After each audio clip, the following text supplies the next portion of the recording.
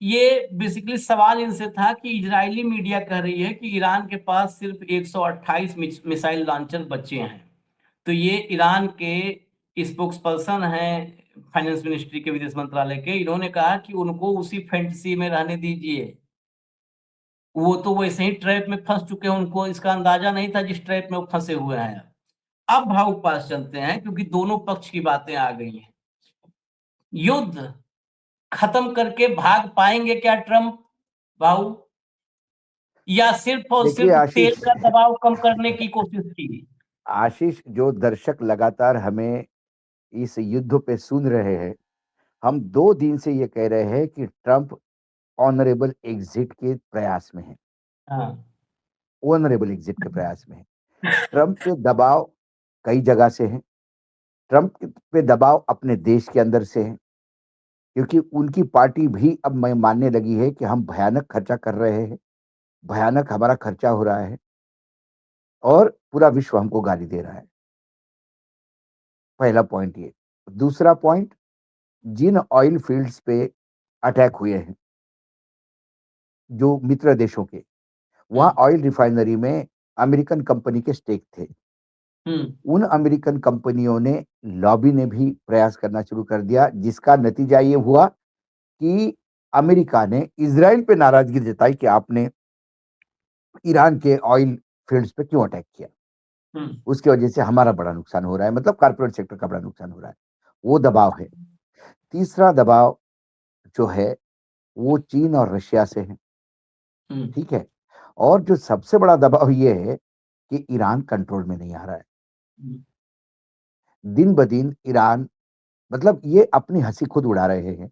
अब पिछले 3 दिन से तो ये कह रहे हैं कि ईरान खत्म हो गया, युद्ध खत्म हो गया, ईरान सब कुछ बर्बाद कर दिया हमने। सब कुछ बर्बाद कर दिया तो भी ईरान अटैक क्यों कर रहा है? आपने अपने वॉरशिप वापस क्यों नहीं मंगाया युद्ध खत्म हो गया तो? लगातार ईरान की तरफ से ड्रोन के अटैक हो रहे हैं, मिसाइल के अटैक हो रहे हैं। ये अटैक क्या रोक पा रहा है अमेरिका? हमने उनका सब कुछ नष्ट कर दिया, उन्होंने आपका क्या नष्ट कर दिया? कभी इस पे बात करी है अमेरिका ने? आपके सारे बेसेस, जितने भी आपके आर्मी के मिलिट्री बेस थे, वो सारे अटैक हुए और ज्यादा डैमेज हुआ है। क्या कर पाओगे आप? इसका कोई जवाब नहीं। एक खबर ये भी है कि चीन से कुछ जहाज निकले हैं सामान लेके। अब देखना ही है कि यदि वो चीन का जहाज यदि ईरान को सामग्री लेके जा रहा है, यदि उस पे अमेरिका अटैक करता है, तो क्या फिर चीन इस युद्ध में उतरेगा? क्योंकि वो जहाज चीन के फ्लैग के साथ जा रहे हैं। सब दूर से फंस गए हैं ट्रंप। इंटरनेशनल ऑयल प्राइसेस में भी ट्रंप फंस गए हैं। इसलिए बार बार ये कहने का प्रयास कर रहा है युद्ध तो खत्म हो गया, युद्ध तो खत्म हो गया। मैं बता रहा हूं, ये युद्ध में से अमेरिका विड्रॉ होगा, वॉच माय वर्ड्स, बहुत जल्दी।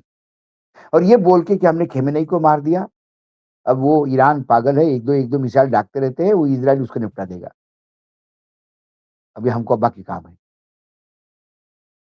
ये धीरे से निकल जाएगा। दूसरी महत्वपूर्ण बात जो है, मैं पूरा कंपाइलिंग करके बता रहा हूं आपको, जो खाड़ी के देश है जिन्होंने, आपको याद होगा जब ट्रंप दूसरी बार अध्यक्ष बने तो उन्होंने कहा था मैं उस देश में पहली बार जाऊंगा जो हमारे यहाँ ज्यादा से ज्यादा इन्वेस्टमेंट करेगा, और वो सऊदी गए थे। उसके बाद पूरे मिडिल ईस्ट के कई बड़ी कंपनियों का जो ऑयल का पैसा है मिडिल ईस्ट में, वो सारा इन्वेस्ट अमेरिका करने का सोच रहे थे, बहुत सारी जगह पे बड़े बड़े प्रोजेक्ट में। अब वो इन्वेस्टमेंट में रीथिंक कर रहे हैं, क्योंकि इजराइल और ईरान की ऐसी ही तू मैं पूरे और 100 साल चलती रही कि जब भी ईरान और इजराइल का कुछ होगा, ईरान हमको अमेरिका का दोस्त करके कि इन्होंने अमेरिका को पैसा दिया, इन्वेस्ट किया करके फिर मारेगा। तो अब ईरान के मिसाइल हमारे पास आए, इसका कोई कारण ही मत रखो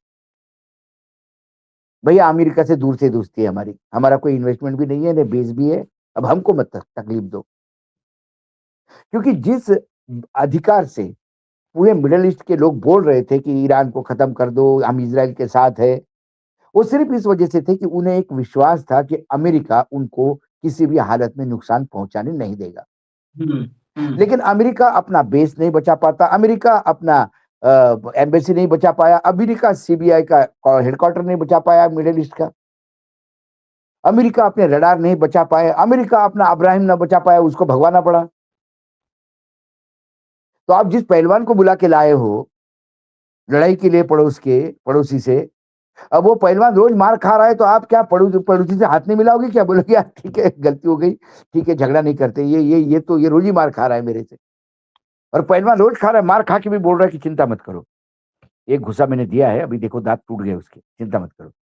फिर वो आके जूते मार रहा है, फिर वो कह रहा है कि नहीं अभी बस खत्म ही हो गया, देखा तुमने दांत दिखाई थे ना 2 दिन, उस दिन टूट गए थे उसके, बस अब हो गया खत्म, अब निकलेगा नहीं घर से बाहर। फिर वो मार के जा रहा है,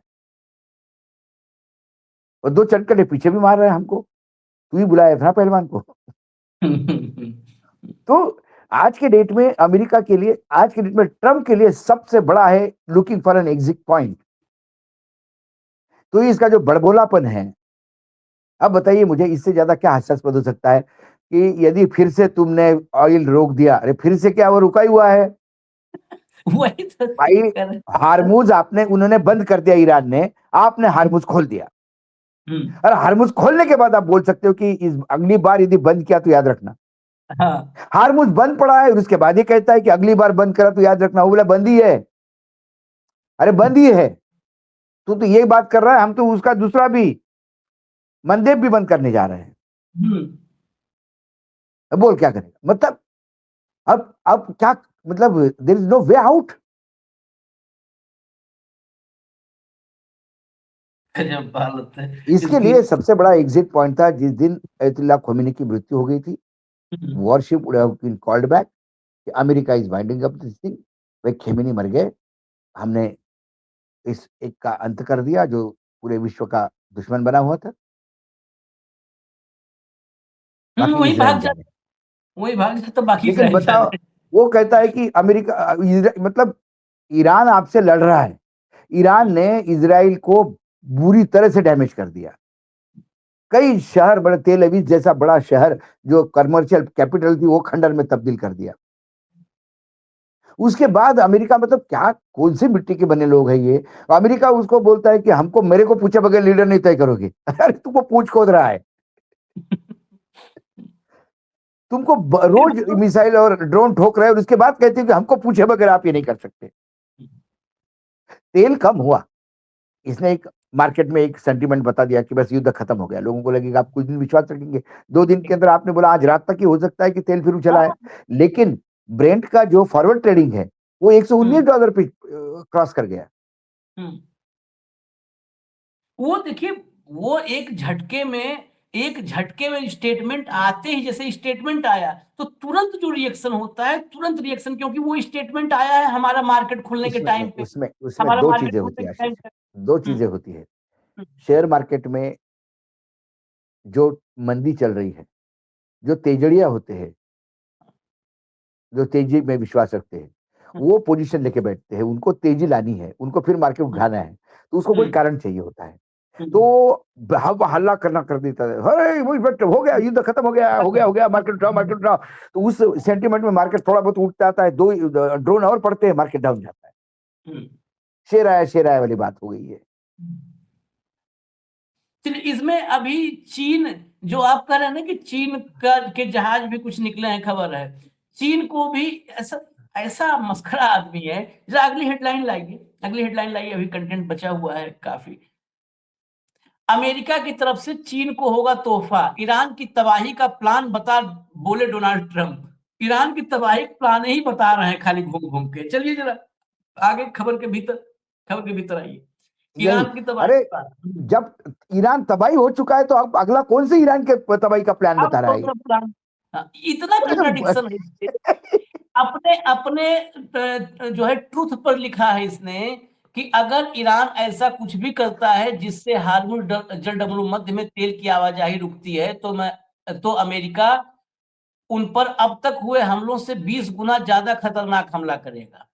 इसके अलावा हम उन ठिकानों को भी नष्ट कर देंगे जिन्हें तबाह करना आसान है और जिससे ईरान का एक राष्ट्र के रूप में दोबारा खड़ा होना नामुमकिन हो जाएगा।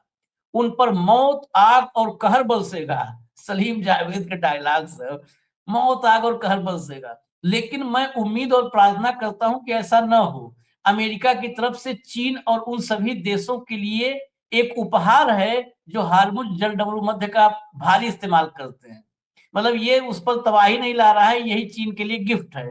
उम्मीद है कि इस कदम की सराहना की जाएगी।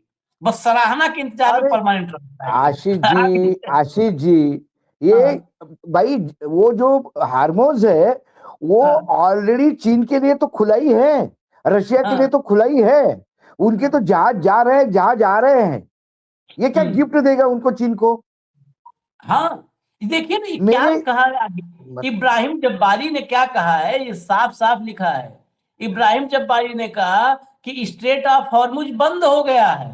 वो कह रहा है कि दोबारा बंद करोगे, तभी कह रहा है बंद हो गया है। अगर कोई भी पोत इस रास्ते से गुजरता है तो ईरान उसे आग के हवाले कर देगा।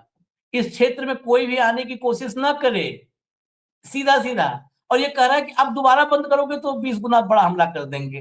चलिए हटा दीजिए, हो गया, हटा दीजिए। ये कितना, मतलब इस पे ट्रंप के बयानों पर, ट्रंप के बयान इस समय मतलब सबसे कॉमेडी का सबसे बड़ा शो है और लोग ठहाके मार भी रहे हैं वहां पर, उसके सामने बैठ के लोग ठहाके ही मार रहे हैं।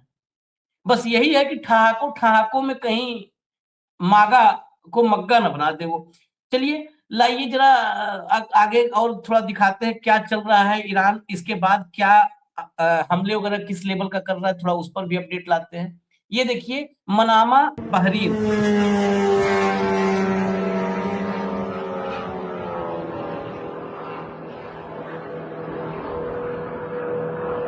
ये बहरीन के गृह मंत्रालय, ये देखिए पूरी की पूरी बिल्डिंग खत्म। बहरीन के गृह मंत्रालय ने इस पर ऑफिशियल स्टेटमेंट दिया है कि मनामा के एक रिहायशी इमारत को निशाना बना करके ईरानी हमले में एक व्यक्ति की मौत हुई है और कई घायल हैं। इसमें घायल काफी हैं और एक की मौत की पुष्टि बहरीन की होम मिनिस्ट्री ने की है। अगला विजुअल लाइए, अगला एक एक करके दिखाइए। ये जो अगली खेप है जो है ये 33वीं लहर है, 33rd wave of operation true promise 4, 33वीं लहर है जो आप देख रहे हैं। और इसमें 33वीं लहर में they launched more than 10 solid fuel Kheibar second ballistic missile towards Tel Aviv and US 5th fleet base in Bahrain. Bahrain और तेल अवीव की तरफ 10 खैबर सेकंड दागी है।